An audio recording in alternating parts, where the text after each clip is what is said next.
Hi అండి, welcome back to our channel Sai creations. అందరు ఎలా ఉన్నారండి? బాగున్నారు కదా? ఈరోజు వచ్చేసి నేను మీకు చాలా చాలా చాలా టేస్టీగా ఉండే రెసిపీ అనేది చూపించబోతున్నాను. ఇది వచ్చేసి క్యారెట్తో చేస్తారండి.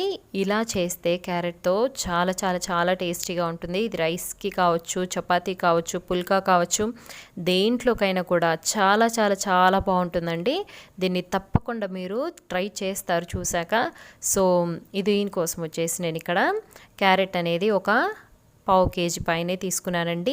వీటిని చెక్క అనేది తీసి శుభ్రంగా కడిగి ఇలా తురుముకుంటున్నాను సన్నగా. ఇలా మనం మొత్తం కూడా సన్నగా తురిమి పెట్టేసుకోవాలండి. ఇప్పుడు ఒక కడాయి తీసుకొని అందులో ఒక 2 టేబుల్ స్పూన్ వరకు ఆయిల్ అనేది వేసుకుంటున్నాను.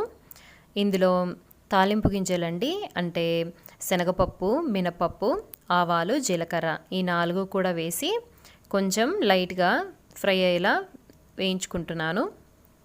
సో ఇవి కొంచెం ఫ్రై అయిపోయిన తర్వాత మనము కట్ చేసుకున్నటువంటి ఉల్లిపాయ అండి, పెద్ద సైజు అనేది వేసుకున్నాను.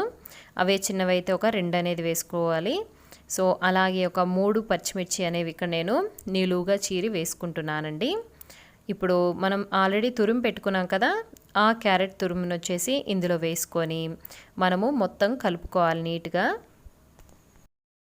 ఎవరైతే మన ఛానల్ని కొత్తగా చూస్తున్నారో ప్లీజ్ ఫ్రెండ్స్ సబ్స్క్రైబ్ చేసుకోండి. అలాగే సబ్స్క్రైబ్ పక్కన ఉన్నటువంటి బెల్ ఐకాన్ని కూడా క్లిక్ చేయండి. ఇప్పుడు వచ్చేసి ఇలా మొత్తం కూడా మనము చక్కగా కలుపుకోవాలి. ఇలా కలుపుకున్న తర్వాత మనం రుచికి సరిపడినంత సాల్ట్ అనేది ఇక్కడ వేసుకోవాలి. అంటే నేను ఇక్కడ కొంచెం సాల్ట్ అనేది వేస్తున్నాను. అలాగే పసుపు కూడా చిటికెడు అనేది వేసుకుంటున్నానండి. మనం దీనికి వచ్చేసి కారం అనేది ఈ పచ్చిమిర్చితో కూడా సరిపోతుంది. అంటే మీరు ఓన్లీ పచ్చిమిర్చితో మాత్రమే చేసుకోవాలనుకుంటే పచ్చిమిర్చి అనేది కొంచెం ఎక్కువ వేసుకుంటే మీకు కారం అనేది సరిపోతుందండి. ఇప్పుడు దీన్ని ఒక 5 నిమిషాలు అనేది మూత పెట్టి కుక్ అవ్వనివ్వాలి. ఇప్పుడు 5 మినిట్స్ తర్వాత చూస్తే కొంచెం ఇలా మనకు వచ్చేస్తుంది, గట్టి పడుతుంది.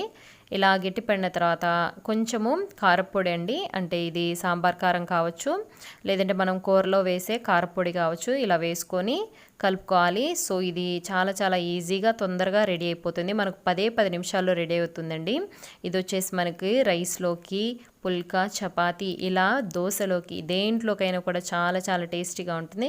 మీరు తప్పకుండా ట్రై చేస్తారని అనుకుంటున్నాను. సో ఇంతే ఫ్రెండ్స్, ఈ వీడియో నచ్చినట్లయితే ప్లీజ్ లైక్ చేయండి, షేర్ చేయండి. అలాగే మర్చిపోకుండా ఇంకెవరైతే మన ఛానల్ని సబ్స్క్రైబ్ చేసుకోలేదో ప్లీజ్ ఫ్రెండ్స్ సబ్స్క్రైబ్ చేసుకోండి. అలాగే సబ్స్క్రైబ్ పక్కన ఉన్నటువంటి బెల్ ఐకాన్ని క్లిక్ చేయండి. అప్పుడే మన నోటిఫికేషన్స్ అన్నీ కూడా మీకు వచ్చేస్తాయి. So thanks for watching. Please subscribe and bye bye.